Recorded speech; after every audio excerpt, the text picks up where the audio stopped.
Hello everyone, it's Jelly with the Garden of Cats and Dogs and welcome to today's video. I decided I would film switching out the gravel on the beta tank.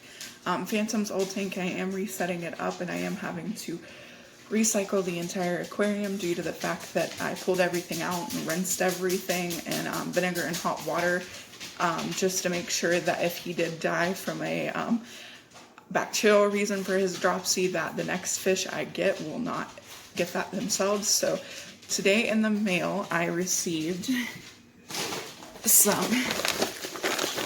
Seacam's Fluorite Dark, and the only thing that I didn't record is rinsing the Fluorite Dark just because this stuff is very dusty. It took me about 6 times of washing it and I'm still convinced, or rinsing it, not washing it, and I'm still pretty convinced that my tank is probably going to be cloudy as I do the setup. So right now I'm actually in the process of emptying out my tank. I have about a 2-gallon bucket. It is a 2-gallon bucket full of tank water because I had already actually started cycling the tank, and then I found out I bought the wrong gravel. I bought acrylic coated gravel and I thought I had gotten just regular like okay gravel. So with the issue with acrylic and like brightly colored gravel is that eventually the acrylic will, one second guys. So the issue with acrylic coated gravel is that eventually over time, it doesn't matter if it's a couple of months or a couple of years, the acrylic will wear off of your rocks. A, leaking toxic paint into your aquarium, and B, leaving particles of acrylic, and then your gravel just looks disgusting because it's back to the base color, which is usually like a gray, which is the natural color of the gravel that they acrylic coat. So for me, my peripheral preference would be to not use acrylic coated gravel. I just bought the wrong one and didn't mean to. So right now I'm just going to go walk you through the process of emptying out the rest of the tank, getting the gravel out, and then just reorientating everything. I will be putting the filter in the 2-gallon bucket I took out because I wanted to try to keep any beneficial bacteria I did start building in the cycle when I started cycling the tank before I got the new gravel alive. And then I'm also going to be taking out a couple of silk plants just because I feel like the tank's a little overcrowded. And since I eventually will be switching to all live in this tank, I'd rather just have space to plant the live that won't interfere with the silk, so I can still have tall plants in case I do get a fish in the near future. So with that way, let's get into the video. Okay guys, so this is my aquarium. Now this aquarium is actually slated at 4.5, or stated to be 4.5 gallons, but that is because if you see this back square part where my hand is, there is actually a giant filter I currently have in storage because the filter was way too strong for a beta that goes in there, and you can only put the water level up to the point that it is right now in my aquarium. So, or like up to like right here. So it leaves a whole 1/2 gallon of space that you can't use. Now since I have switched to a sponge filter, which I will take out now to show you guys, and I'm going to pop it in the water. So now that I have switched to a sponge filter, I'm actually able to utilize all of the space in this aquarium, and it is actually 5 gallons. I have measured it out many times with my 2-gallon buckets, and every single time it is 2 2-gallon buckets, and then a half of my 2-gallon bucket to fill this completely full from empty, which is 5 gallons of water. So this is actually a 5-gallon tank if you do not use the filter that comes with it. So now I'm going to go ahead and put this in the bucket that's on the floor that you guys cannot see, and just get that out of the way so that any beneficial bacteria I built on the sponge is still alive. So my next step, and I don't know if you guys can see, but I actually have my siphon here going directly into my sink just so I can siphon out the rest of this water. I will be putting new clean water in here with the water I saved to save my filter, and then everything else, I'm not going to rinse it or anything, it's just going to go in my bucket. And I do have to recommend, if you can get a siphon with a pump on it instead of a siphon like I have to, because this is honestly one of the worst siphons I've ever had to deal with in my entire life, especially if you have a tank like me and you like to put a lot of decorations in it so your fish has a lot of room. It's not going to work, I'm going to have to get a bucket. Oh, that's working. Yes, there we go. So I absolutely hate this siphon, so if you can get another siphon that's better, I highly encourage you to get one with a pump, or just a better siphon in general. This is the Aquarium 1.5-gallon pump, and it's one of the shaker pumps, and honestly I just hate it. If you don't have it slated right, and you're not, there we go, and you're not pumping hard enough, it takes forever to get the suction going. When I first got it, the suction didn't even work. I actually had to take it apart. So just, if you can, avoid the Aquarium unless it has a pump. If you get any type of pump, or any type of siphon with a pump on it, it's way better than the siphon I have. I'm actually going to be upgrading to a new siphon because I just dislike this one so much. Also, one of the other things I would like to highly recommend is if you do, I can't take them off. If you do get a sponge filter or a heater, anything, get some suction cups that are able to hold the line like I have back here. I'll show you guys in a minute. Just because it makes it so much easier. I had an issue previously when I had the tank set up with Phantom in it, where my sponge filter or my line would come off when I was cleaning the tank, and that was because I didn't have the line suction cups in place, and I also wasn't able to hold in these rivets that are back here. And so with the suction cups that have little like clamp pieces on them, I'm now able to hold A, my heater in place, and B, my suction cup for this little tubing for my sponge filter in place. So I do on this, if you do run a sponge filter, and I highly recommend that you use this if you have one. Let me get it out. There you go. So I do highly recommend that you get a check aquarium check valve, and then this is an airflow valve. This one will help you control the flow of your aquarium. So if you find that your sponge filter is running too fast or too much for your fish, you can actually twist this right here. I'm not going to move mine because mine's in the perfect place for my sponge filter. And then this just keeps water from flowing back into your pump. So if something happens and your filter shuts off, or just you're doing like what I'm doing and you're changing your water and you have to turn your filter off, because it's recommended to turn your filter and your heater off when you're doing water changes. So since that is recommended, I have this so that way water doesn't flow back into my pump. So I'm going to put this back in place, and as you can see, my siphon is actually starting to stop, which means most of the water is out of the aquarium. So and if anyone's wondering, this is the brand of air pump I have. It's called Aqua Neat. I don't know if you guys can see that. It's actually a dual air pump, so I'm able to put one sponge filter here, and then like a bubble bar. If I had another tank, I'd be able to put a second sponge filter here. You can also just have a regular power air pump with one and buy a splitter to run 2 tanks off of. I just like this more because it actually is rated for a 160-gallon tank, and then so it pumps out a lot more air, which just helps keep my tank a lot cleaner. And then my sponge filter that I have, it is actually rated for a 10-gallon aquarium. So I do highly recommend if you have like a 5-gallon tank, get a 10-gallon filter, just because it'll keep your water cleaner, because the filter processes a lot more water per minute than a filter actually rated for your aquarium. So now we're going to get into the part of taking all the plants out. I am going to be putting the plants down on the grounds in this 2-gallon bucket that I have full of clean water, just to kind of save any beneficial bacteria that might have built on any surfaces. So let me go ahead and get started with that now. Wait a second. So I do recommend if you have a beta that you get one of these. They're called beta leaf hammocks. And I'm so sorry it's so dark in here, guys. Let me go turn on another light.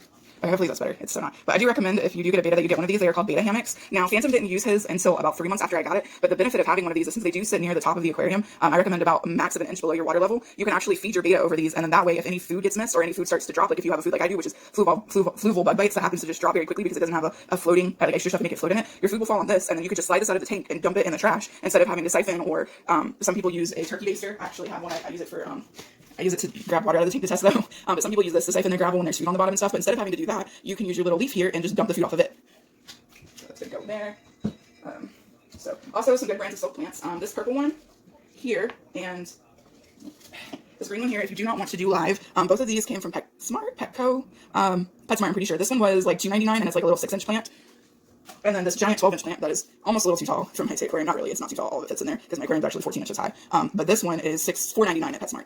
And the leaves are really soft. Phantom really likes laying on these because they're super soft. And what I'm actually going to be doing is I'm trying to find a suction cup that's small enough to go around the stem here. And I'm actually going to be suction cupping some of these to make extra like little beta beds for them so that they'll lay like this in the tank. So, and then I may actually just cut some of those off. And yeah. So then the next plants I have are these 3. And I will be putting links to everything if I can find the links online in the video. So these 3 right here. Okay. Okay, so these 3 right here all came in a pack together. And as you can see, they're very floppy out of water. But these 3 silk plants came in a pack together from Amazon for $11.99. It's actually a really great deal for 3 silk plants. The only thing I would recommend, and the one thing I am going to do, is that these little plastic leaves, I would recommend cutting these off, just because if you have a longer fin beta like Phantom was, the flowers may cut their leaves or cut their fins. So I will actually be removing those today. Probably not in the video, but I'm going to remove them just so that they don't, if I do have them in the tank when I do get my next fish, that they don't hurt their fins. Okay, so then the last silk plant we have, if I can get it out, is this guy. Now this also came from Amazon. And I will put the link in the description. I'm sorry, this video is so dark, guys. Hold on. Let's do this. There we go. Let's use my gray light. So this plant also came from Amazon. It was $3 for a 6-inch plant. And as you can see, it looks very realistic. It's super soft. It's actually one of my favorites of the silk plants I have, just because it does look so natural. But yeah, I highly recommend getting this if you're wanting to do silk plants and not live. So then, the next things. Okay. So the next things in my aquarium are these Java moss bowls. I actually got these from Petco for like, I don't know, $6. They were on sale. They're like $12 in Petco. I really like these because A, they have actual Java moss on them, and B, they just kind of add like a nice tall aesthetic. They're not sharp in any way. They're very soft, and if I really wanted to, I could pull the Java moss off of them, but I just like how they are, so I'm going to leave it as is. And if I find those, I will also link them in the description. So then, I'm sure everybody wants to know, this is actually a homemade lid out of acrylic. It's like 1/8 acrylic. It's really thick. It was really painful to, like a really pain in the butt to cut, and then I have some plants growing out of the top. So if you want to make your own lids, it is possible. I just made mine out of acrylic I got off of Amazon. So then another thing I highly recommend you having in your tank is a digital and an analog thermometer. The reason I recommend both is because digital thermometers are known to sometimes fail, so they may not always be accurate, but an analog thermometer is always going to be accurate. So I do have both an analog and a digital thermometer on my tank. As you can see, my tank was at 80 degrees before I pulled the water out, which is a perfect temperature for betas. A little on the high side, I actually have my heater set to 79, but it was a hot day today. So, then the other thing, I have a few more things in my tank. Now this is a nice size, it's actually considered small, driftwood piece I have that I bought off of Amazon for about $8. And then this is just Java moss glued to the ends. I do plan to get more Java moss. It's just super expensive. There's a rock and a hole in here. But this is spider wood. I did have to soak it for 7 days, 8 days, something like that. I had to soak it for a decent amount of time before I actually put it in the aquarium. And I'm knocking it because I had gravel on it, and I'm just trying to get the gravel out. So this has been in my tank since day, I don't know, like day 6. Probably before I even got Phantom, I've had this driftwood, and it's still in great condition. I did re-glue the Java moss to the tips because it was coming off. And you can use any type of Cralinate super glue, but they do recommend you use gel. I just use, Lord, it's not in here. I just used one from the dollar store. So yeah. Okay, and then I also have, for live plants wise, I have some little tiny Java moss balls. I only have like 2 of these, but I do plan to get more. They're a beta favorite. Then, as I said, I have a digital thermometer, also aqua neat. I think I got, these were like a 2-pack for like $3 or $4 on eBay. So, and they work okay. They have both Celsius and Fahrenheit. Mine is obviously switched to Fahrenheit. And then it comes with 2 suction cups, and they sent me 2 replaceable batteries. The batteries need to be replaced in these. And then the last, well, there's another mouse ball. And there's a plant stick. Okay, so one of the last things I have in the aquarium is this awesome piece of quartz. Now, I did 2 tests on this to make sure it was aquarium safe. I did the vinegar test, which is where you set it in vinegar and you see if it's bubbles. And then I also did the nitrate test. Now, the nitrate test is where you take an API master freshwater test kit or any freshwater test kit that uses liquid nitrate test, and you take the nitrate test 1 and you drop it on the rock itself. If it fizzes, then it's going to not be inert and will cause things to change in your aquarium. This did not fizz, so it is not inert and it will not do anything to my aquarium. It is actually a true piece of quartz, and I do plan to get more of these for the aquarium. This is just the piece I have now. I'm going back to the place where I found it to get more. So, and then the last thing I have in my aquarium besides suction cups is this 25 watt, also Aqua Neat. I got all of the Aqua Neat stuff on eBay for fairly cheap. I think this was like $5 for a 25 watt heater. Now I am switching to a 50 watt heater, and this will be a backup heater, just because I noticed in the wintertime, since it does get pretty cold here, that the heater kind of struggles to heat up. Now the thing is, when you do get an aquarium, you really want to try to get a submersible and an adjustable heater. The reason I say that is with an adjustable heater, you're able to set it at the temperature that you want it to reach, and then it will cut off at the temperature you want it to. Now the other reason you want it to be submersible is so that you can put it at the bottom of your tank, because heat rises, so therefore you want it to heat from the bottom up to heat your aquarium properly. Now I'm not knocking other brands. I do really like this brand. I'm just, like I said, I'm getting a bigger heater so that the heater doesn't, because I recommend getting a larger heater than what's recommended, because it does my heater, like I said, it does struggle in the wintertime, so if you live somewhere colder like I do, you're going to want to get a larger heater for your aquarium so the heater doesn't have to struggle as much, so it's less likely that your heater fails on you. So now we're going to go to the part where I dump the rocks in my sink through a drainer, and then I'm going to actually toss the rocks outside, just because I'm going to be using them just as decor on top of my plants, since they can't really be used in an aquarium, and I didn't want to put them away since I did buy them. Okay guys, please don't touch my dirty dishes. Let me make sure that you can see my sink. Okay, perfect. Please don't judge my dirty dishes. I'm doing them later. I'm actually in the process of cooking, which is why I haven't done them yet. I'm using an Instapot. If you don't have one, it is the most saving grace of things I've ever owned. It is so much stuff. Now this is all I'm going to do. And then I'm just going to take my sprayer from my sink and just... Yo, this smells so much like burnt plastic. That's not even cool. Okay, so there's another downside to using acrylic gravel. My tank smells like burnt plastic in my aquarium. Okay guys, and we're back with my empty aquarium. The only thing I of course didn't empty out, as I said, were my suction cups, because I like the place they're in. These black ones here on the bottom are actually for the heater, and then the 2 on the right side here are for my sponge filter, and the 1 on the left side is for the heater. It just holds it in place because my aquarium does have these rivets up here, and I just went ahead and put the aquarium light on here just so you guys could see what I'm doing in the tank, since my light in my house isn't that great. So I'm gonna go ahead and get started. The first thing I'm gonna do is grab my little microfiber cloth, wherever it may be. Okay, we're not using a microfiber cloth because it disappeared, so I'm gonna be using a coffee filter. Yes, it is okay to use paper products in your aquarium as long as you make sure A, that you don't lose anything, and B, just make sure that there's no, like, nothing left behind. So in this case, I'm just using a coffee filter to just give the inside a little wipe down, because I do see that there's a little bit of buildup. Then I want to give you guys a better look at the aquarium, and I'm probably gonna... I highly do not recommend using any products on the outside of your aquarium that have ammonia, because ammonia can kill your fish. I'm actually buying a special cleaner, or I use vinegar and just hot water to wipe the outside, which is why my aquarium usually has water spikes on it. So anyways, let's get into the video. So like I said, I prepared my blue balls, my Seacom fluoride dark, and like I said, it's probably gonna be cloudy when I put my stuff in here, but I did rinse this 6 times until the water ran as clear as I could get it. It's just a very dusty planted tank gravel, right? And I probably cleaned too much. We'll see.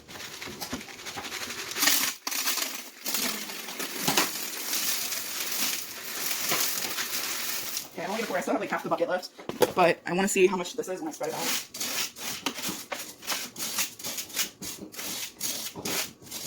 I'm gonna put a little bit more because that 5-pound bucket or bag was actually not enough. You don't want too much gravel, but you also don't want too little. Too much gravel obviously takes away from, or in this case, the fluoride takes away from how much room your fish has to swim in. And then also, you know, some plants don't like really deep substrate. And then I'm looking for stuff that I don't have here. I will be right back, guys. I have to go grab my roots. So I'm actually going to also be using these in the aquarium. They're floristry tabs, also by Seacam. The only reason I'm also using these is A, they put in micronutrients, but also because eventually all planted gravel runs out of nutrients. It doesn't have like an endless supply. The stuff may not break down, but you do have to add nutrients because your plants will eventually suck up all the nutrients that the gravel's putting out. So I'm just going to drop, I think like 5 of these in was this the size that I had to do last time. So it's 1 tablet per every 10 to 15 centimeters in the gravel. So last time I just did 5 because it's 5-gallon tank. So I'm just going to do that again. And some of the pieces in here are huge. Like, let me show you guys. So I'm almost out of fluoride. Okay, so this is one of the pieces that came in my thing. Like, it's huge, but it's going in there because actually this is the last bit I have. So I'm just going to put them. And the reason I'm doing this now is because the next layer that I'm putting over it will cover these. And you kind of just put them where it cover. Yeah. There we go. That looks good. Let's get the rest of the gravel in there. So I'm sure y'all are tired of hearing me talk. Okay. So a little bit more. Just, like I said, I don't want it to be too tall.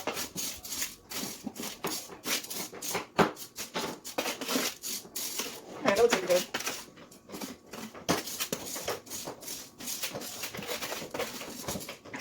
Alright, that looks like a good level to me. So let's go ahead and get the heater and the filter back in place because I have a very specific place that I like them to be because I like my filter and my filter and my heater both hidden so that they're not like seen from the naked eye very easily. So,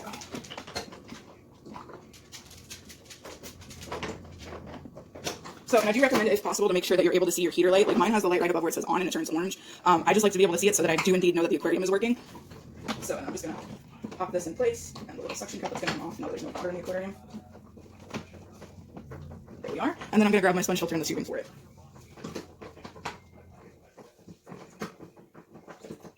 Okay, and so I've seen a lot of like questions asking how you set a sponge filter up. So it's super easy. You really just take the little tubing line with these things that I mentioned earlier, the chuck valve, and then inside the sponge filter, which you guys probably can't see, my light is terrible. Inside the sponge filter here is a little divot. Now on that divot, you're literally just going to take your tubing and then, always takes a minute to get this. Just push the divot as hard as possible into your filter, and mine is dripping water. So there we go, and then I'm going to go ahead and just dig my sponge filter in, and then build a little bit of gravel so it stays in place, and then move my light a little bit so I can suction cup it in place.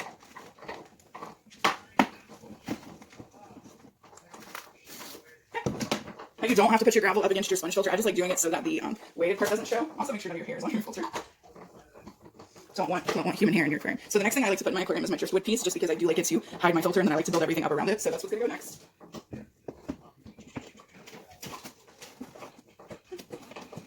I want it in the corner like this. Or do I want it back in the center where I had it before? Center.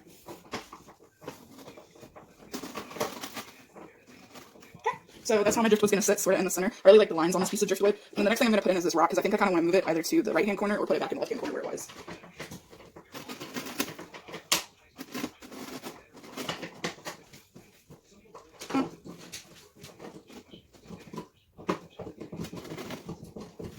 Okay, I'm sort of actually digging it right there. I kind of wish I could turn it, though, because I don't like the angle on this little rock. There we go. That looks nicer. I like that much better. All right, then I'm going to start just putting the different... I'm going to put my 2 thermometers back in place. I do have a very specific place. This thermometer needs to go near the heater, but you don't want it like touching the heater, so I always put it like midway back. And then obviously it suction cups right here, as you can see from the suction cup circles. So that's where I like to put mine, just near my driftwood. And then as for my analog heater, I just put this one in the front and make sure it matches temp with this one. So I just have them kind of side by side, nothing spectacular. This one keeps falling down. It was like $1 at Walmart, so I really can't complain. There we go. Should be suction cupped in place now. Okay. So then I also have these, which are great for aquascaping. I am getting a whole aquascape kit. I just only have these giant tweezers. But basically, if the water's full and I decide I don't like where something is, I can pull it out really quick and then put it back in place without making too much of a mess. Okay, then we're going to get this giant bucket of water, and I'm going to try to not put it on camera that has all the plants on it. So I think I'm going to start with this one, because I kind of like to tuck it in between the smaller pieces of gravel for driftwood here. See, this is where the tweezers come in handy, because I can't fit my hand through the driftwood pieces. Okay, and then you can just take it. Oh Lord, my camera fell off. Sorry, guys. Okay, I am so sorry, guys. My phone literally fell off of and that's my Instapot. Yeah, sorry about that, guys. That was my Instapot going off. I was trying to cut that out of the video. So anyways, I'm going to use my tweezers to adjust the way that these sit in the driftwood.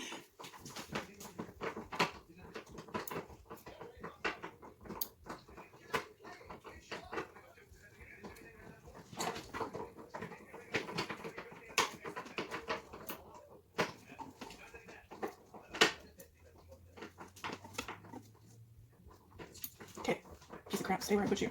Right. So that's usually how I like to do that piece, just entangled in the driftwood so it kind of looks like it's growing on it. So I apologize if you hear me chewing. My dogs are chewing on their bones while I'm doing this video. Can't get mad at them either because they're not doing anything wrong. So this one I generally like to stick in the back just because it is so tall. So this is going to go where it normally goes.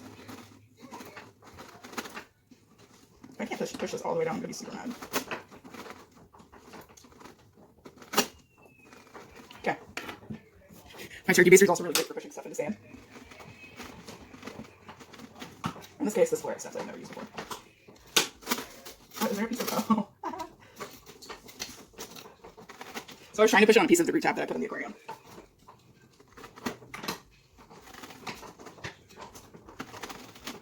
Okay, so that's how this one's going to go. And I usually do something like tuck one over here or then tuck one underneath my heater to kind of sit in the back. I'm going to use my...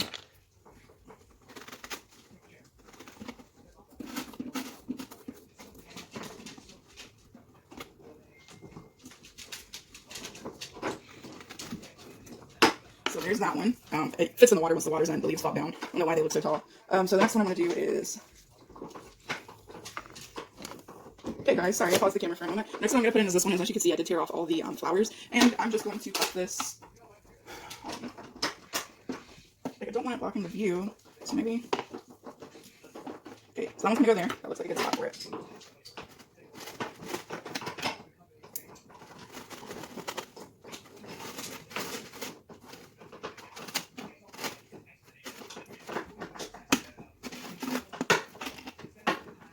So I'm just gonna kind of bring that forward. It's looking think okay. These keep falling down. I don't know why. I usually stand up. Who knows why? Okay, then the next one I'm gonna do. So the next one I'm gonna do is this long green one, which I also cut the flowers off of. And this one is just gonna go in the back corner by my pump. And I'm gonna use my handy dandy.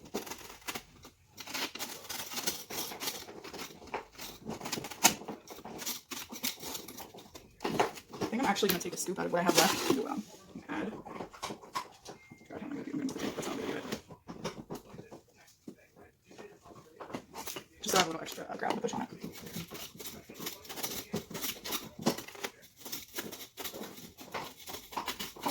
Okay, now before anyone asks, this is not really used soap ever. This is something I had set aside for my aquariums. Just to help. Okay, then I'm gonna put, I'm digging a hole for it just so it's easier. This little 6-inch guy is gonna go in the corner over here. I'll show the aquarium back for you guys. You know, actually, no, he's not. Be right back. Okay, so I actually decided this pink one, or purple one, is gonna go right there. I know it's kind of cliche to have two purples side by side, but it is what it is.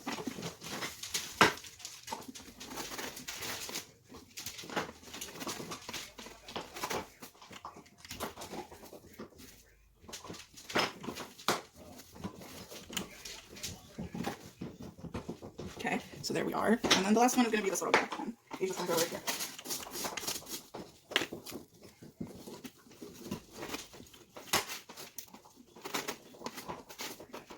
Oh, so I did actually have that one in the back, but you couldn't see it, so that's why I brought it forward.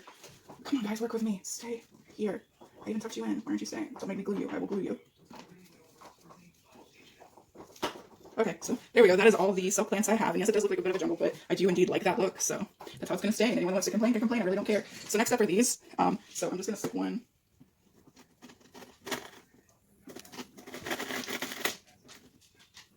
Right here. And now I am putting these against my driftwood because I'm trying to encourage the Java moss to grow onto my driftwood. That one I'm just going to put in the corner here.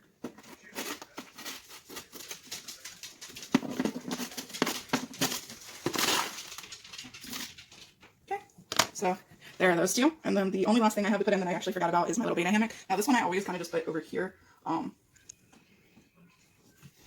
don't know. It's not really for aesthetics, it just goes there. And then I do have some moss balls in here as well. My little tiny teeny ones I showed you a moment ago.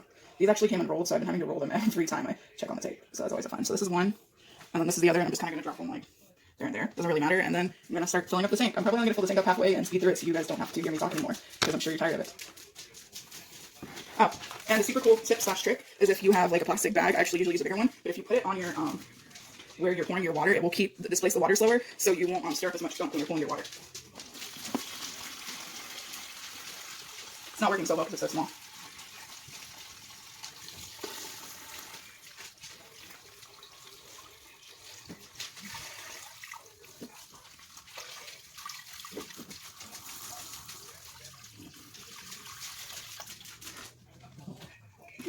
Everybody said it was much cloudier, but it's way less cloudy than I expected the aquarium to be when pouring this. Alright guys, so I'm just going to grab my handy dandy dechlorinator and yeah, then fill this up, fill the rest of the aquarium up.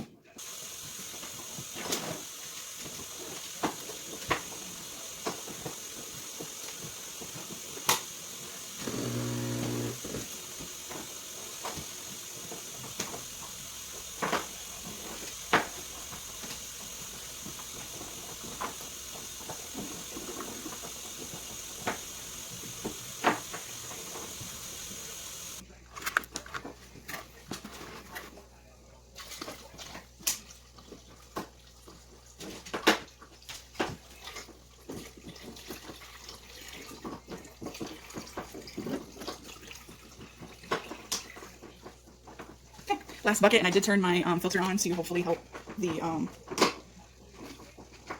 cloudiness for you guys.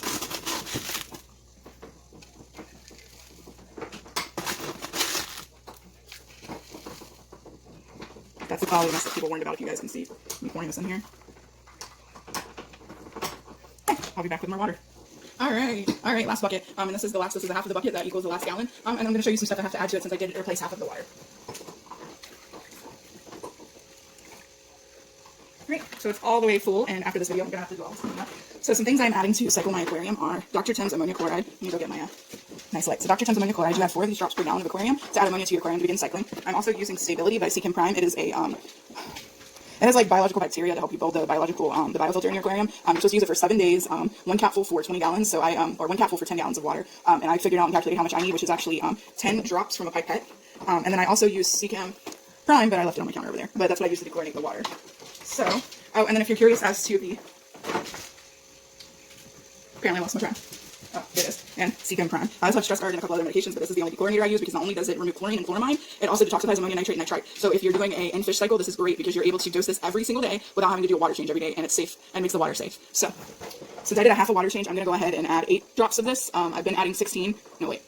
I have not been adding 16. I've been adding 20 drops of this, so I'm going to go ahead and add 10 in here. So I changed out half the water, and then I'm going to add 10 drops of the stability.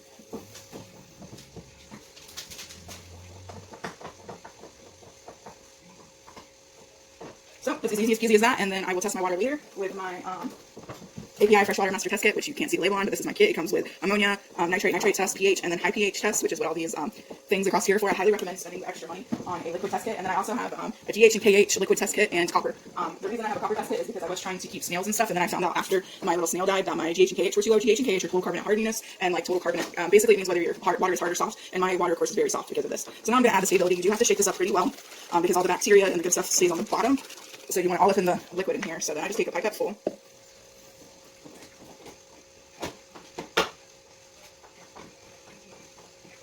Right.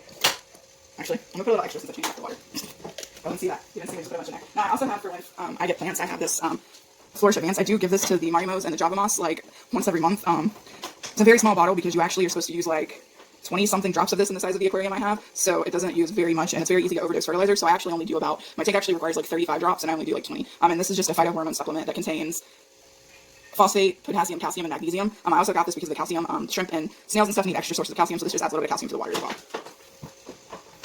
And let me get the lid. Also, please ignore the plants in my lid. The plants in my lid are in my lid because they aren't doing so hot, so I thought maybe,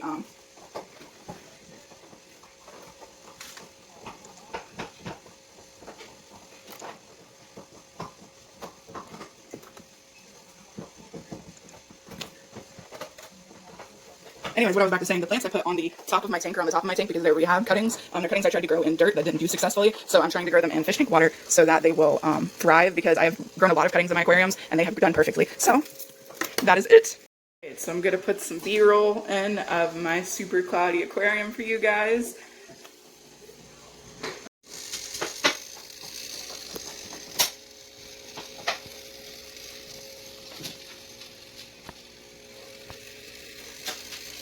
One thing before I go, I'm going to put links to everything in this aquarium except for the quartz because I did find the quartz outside, actually in my sister's yard, so I'm not going to be able to link quartz to you guys if I didn't buy it online.